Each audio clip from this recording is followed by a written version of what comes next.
Last week, we looked at revolution and explored how we can use Beatles songs to change our world. And we sang Imagine, and we sang Revolution, and we sang Help, and Across the Universe, and then we ended with Here Comes the Sun. And we'll sing some of those again in week 5 in our Festival of Song. Today, though, I want to explore ideas about how we shape our life experiences. And we're going to look at 5 songs briefly. Yesterday, Octopus's Garden, Let It Be, Hey Jude, and then All You Need Is Love. And I'd like to start with yesterday. Where is it? There we go. Have you ever wished that you could just turn back the clock? Have you ever wished that you could take something back that has come out of your mouth?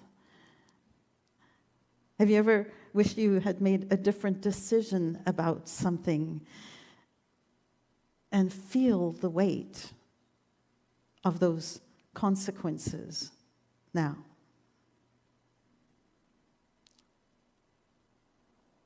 Well, if any of that has happened to you ever, I know it's happened to me, then yesterday is something that you can identify with, the words of the song, which is all about the idea of the past seems like it was so peaceful. I've said something wrong, I've done something wrong, and now my troubles are here to stay. There's this idea of being less than because of this decision we made. I'm not half the man I used to be. There's a shadow hanging over me. And this feeling of heaviness that comes from these decisions that we may have made, or the consequences of the things we've said or not said, done or not done. And at times, don't you wish that you could also just hide away? Long for yesterday, can't undo the past. Now all I want to do is crawl into a place where I can feel secure. Hide away from the world. To me, that's what this song represents. It's the anguish of decisions that today, in today's language, parents would say was a poor decision. Make good decisions. Where can we hide away? The Octopus's Garden. Why do I say that? Because, of course, I'm not talking about a literal octopus's garden, but that is how the story or the song came to be. I'm talking about a metaphorical, metaphysical octopus's garden for ourselves. The song Octopus's Garden was written by Ringo Starr, and it is one of the only 2 songs that were written by him. And he had this idea for a song, for this song, because he was on a boat having lunch with his friend Peter Sellers, the actor Peter Sellers. Remember him? And after lunch, the captain was telling them about what octopus do. And what octopus do is they float around, swimming around the bottom of the ocean along the seabed, and they pick up little trinkets that they then take and create a hiding place with. And the captain, I don't know if he called it an octopus's garden, but Ringo had this image of the octopus picking up all of these little treasures and creating a safe haven for itself. And he identified with that longing Because what he said is that at that time, I just wanted to be under the sea too. It was a time when the Beatles were at their most famous, and there was some friction between the boys, and there was a lot going on. Managers telling them what to do, places they had to be, and they had kind of lost themselves. And that is the reason I chose the meditation I did with you today, is because we, at times, want to hide away. Now I need a place to hide away. The place to hide away is within ourselves. And the treasures that help us to restore who we are and feel protected are the values that we hold and the memories that we hold that remind us about who we are at our core. Because we're not all that busy circumstance stuff.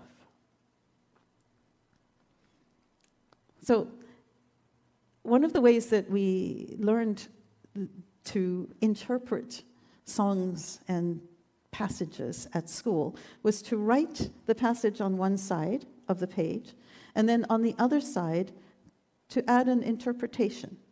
So let me just show you what that might look like with these lyrics. I'd like to be under the sea. I long for a place of peace beneath the storm of my emotions. In an octopus's garden in the shade. A place of restoration, a place of comfort. He let us in, knows where we've been. This is perhaps the most overlooked idea, which is that if we think of ourselves as the octopus and the person creating the garden, then the octopus part of us, if you will, is what some would say is our highest consciousness. It is the wisdom within us that knows instinctively and longs instinctively for this place of calm. It is also the wisdom that recognizes that there are parts of us that are scared, and parts of us that need comfort, and parts of us that get overwhelmed. And so the higher part of us, the octopus, capital O, lets us in, lets those emotions in, and has compassion for them, knows where we've been. So you can think of octopus in this case as God, as universe, as higher wisdom, as higher self, as capital self, whatever language you find more comfortable. But the idea that we all recognize is that there are parts of us, and there is another part of us that is almost like the universal observer. It's always kind of watching, holding space, longing for us to come back to our own octopus's garden. And then I'd ask my friends to come and see. Now this, metaphysically, friends inside of me are all my parts, all my thoughts. And it's an invitation for us all, every part of us, to thrive. Everybody is invited to the party. And then we get the idea of what the promise of this garden might be. That we would be warm beneath the storm. The idea that nothing is going to change my world. There's a coziness in the word warm and little hideaway beneath the waves. Doesn't that sound awesome? And then we see the words resting, and we see the idea of restoration, of resetting so that we can respond to life. Singing and dancing around. shouting, swimming about, this idea of freedom, of no judgment, of absolute joy. Why? Because we know we can't be found. There's nothing to fear. Nothing is going to change my inner world. Nothing will disturb my inner peace. And then we get to, oh, what joy for every girl and boy. Well, out there, even if we just lived a place that was always happy, that's fun for everyone. But metaphysically, it's the girls and boys within us. Metaphysics is just a way of saying, what are the things out there and how do they actually happen within me?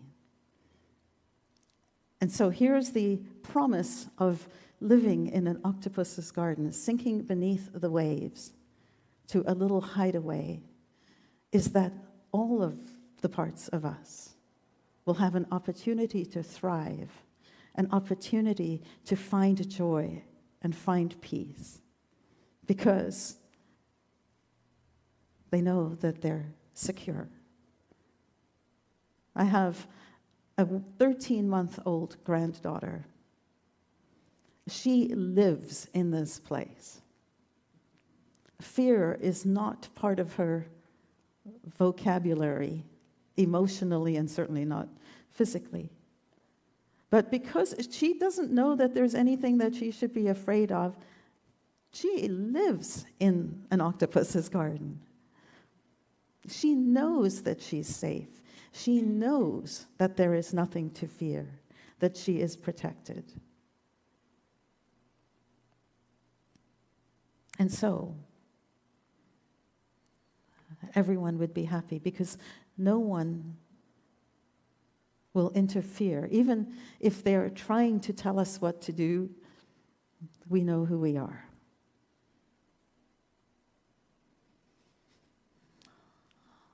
You'll never hear this song the same way.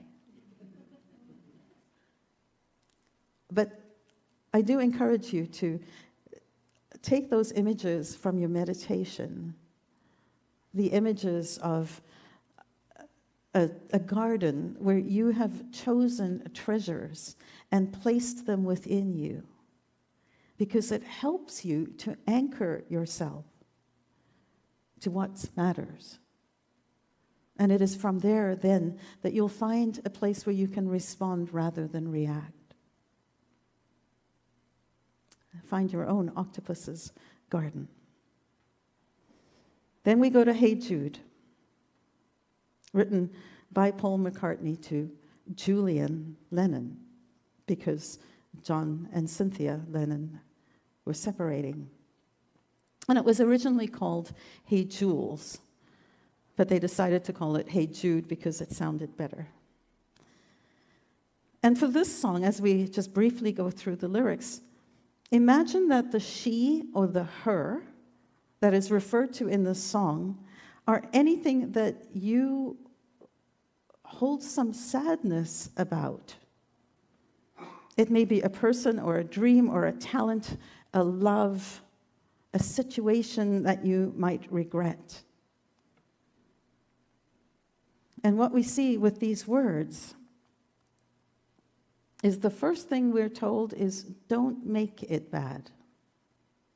Make it better. Where do you get to do that? You choose it. In your mind, you get to make it bad. You can also choose to make it better. And how do we start to do that? We let this thing, whatever it is, into our heart. Now, this is actually not always that easy, because when we are in a place where something is hurting, where something feels bad, something feels sad, we don't want to have any part of that. And so we have a tendency to deny it, or depress it, or repress it, or suppress it, and turn away from it. But this invitation is, rather than denouncing it, the invitation is to let it into your heart so you can start to make it better. You may have heard the saying, there is no healing without the feeling.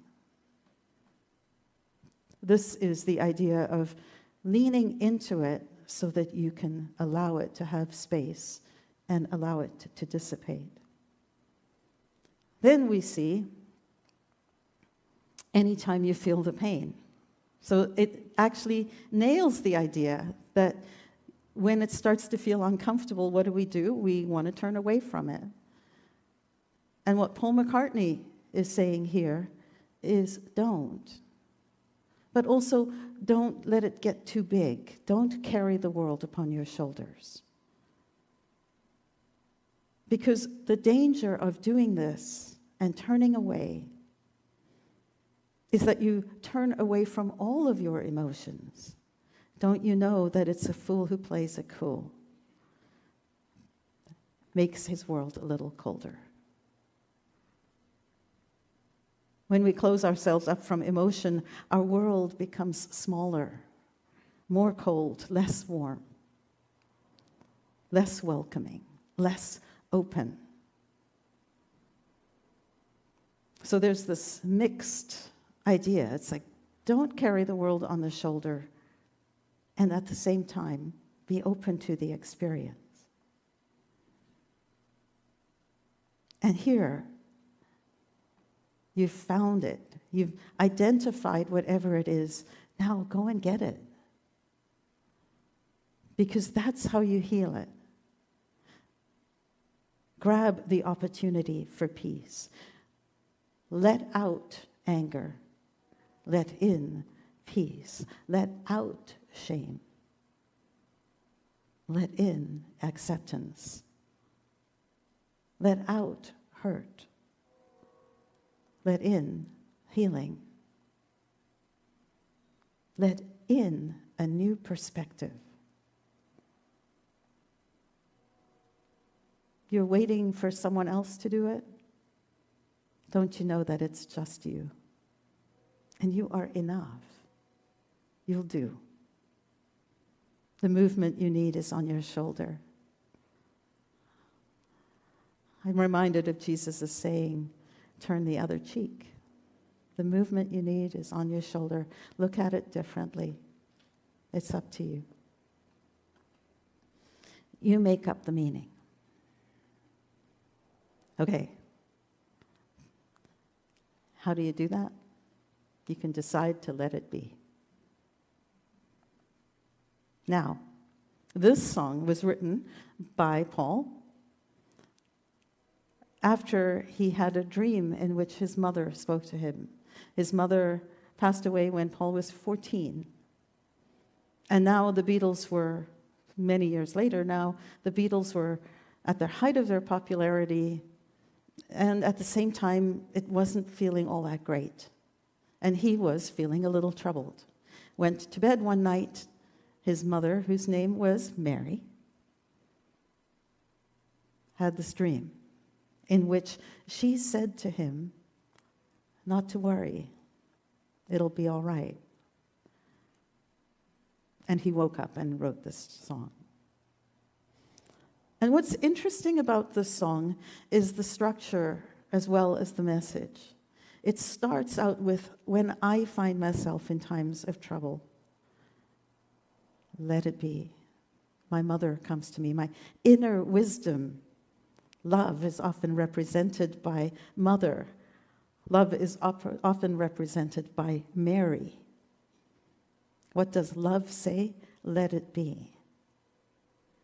In my hour of darkness, she's right there.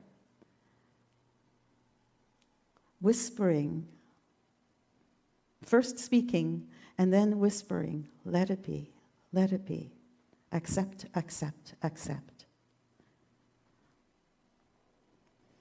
And then it goes out to the world. When the broken-hearted people of the world agree that there will be an answer, let it be. There's hope So though they may be parted, there is still a chance that they will see there will be an answer, let it be. So it's this, once I kind of get this message for myself, I can see it out there. And in the seeing it out there,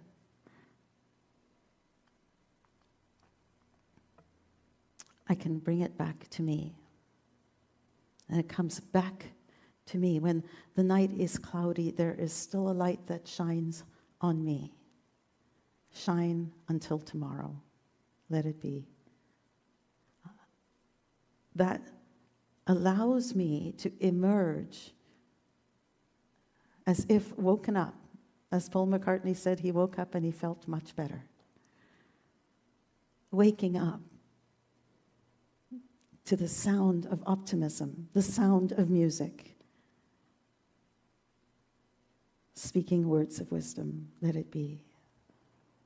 This darkness, when my hour of darkness, and then you see the contrast in this third verse when it's back at me, shine until tomorrow. And then this idea of speaking and then allowing it to whisper in your background. Let it be, let it be, let it be. When you find yourself in times of trouble, when you find yourself longing for yesterday, take time to restore yourself, to become in touch with the things that matter to you most. Find a place that is your octopus's garden, a place that's soft and warm, a hideaway beneath the waves. And then from that place of safety, open your heart and start to make it better. Because the movement you need is on your shoulder. And one of the most powerful strategies to help you to take a sad song and make it better is to let it be. In your hour of darkness, listen to the words, listen to the whisper that encourages you and assures you that if you let it be, it will be all right. It's all included. And today, at the very end of our program, we're going to sing a song that reminds us that it's all included. Because we'll sing All You Need Is Love.